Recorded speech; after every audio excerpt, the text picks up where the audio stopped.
Public Address System.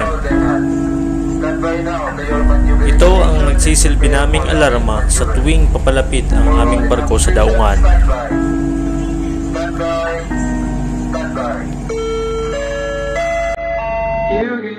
Oo, nakakatamad pa bumangon, lalo na kapag wala pang isang oras ang iyong tulog.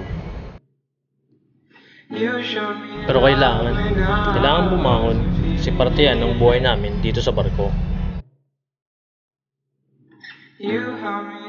Mabilisan kami nagbibihis at pumupunta sa aming kanya-kanyang trabaho. Ang aking duty sa tuwing dadaong at aalis ng aming barko ay sa proa. Rain or shine, sabi nga nila.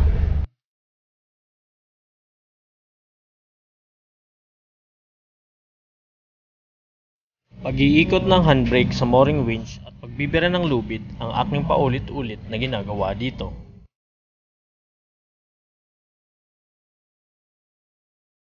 Isa rin ako sa naka-duty sa paglilinis ng accommodation ng mga pasahero.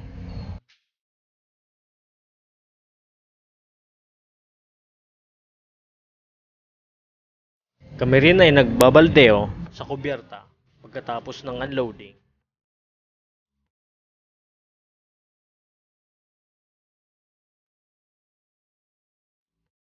Matagal na proseso, pero ayos lang, masaya.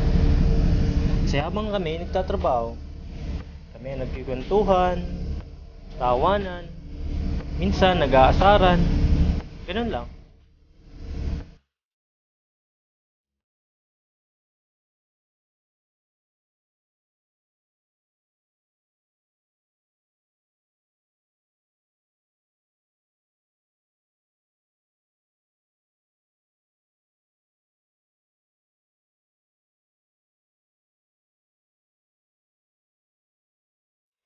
Hanggang sa, patapos na pala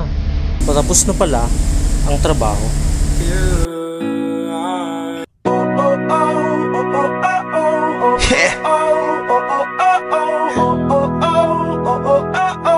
Simula na naman. Magandang umaga, kaibigan.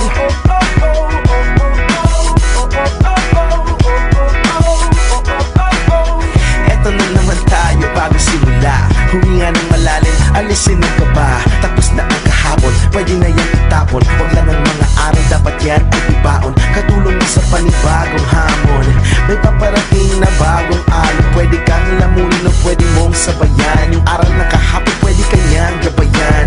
Kung ako sa'yo, tumayo ka na dyan. Huwag ka na magpahuli, kami ay sundan patungo sa liwanag, abuti ng tala. Pagkatapos pakita sa mundo, puso nagbabaga. Upang lahat ay mamulat sa aking susulat. Parinig sa lahat ang aking ulat. Huwag mabahala, ako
sama-sama tayo hanggang sa dulo.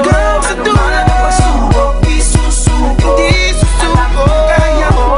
Sige lang, sige, sige lang, sige. Sige lang, sige lang, sige lang, sige. Sige lang, sige. Ang mundo, malapit malayo. Sama-sama tayo, sama-sama tayo. Ano man ang pasubok, isusuko. Alam ko kaya mo. Sige lang, sige, sige.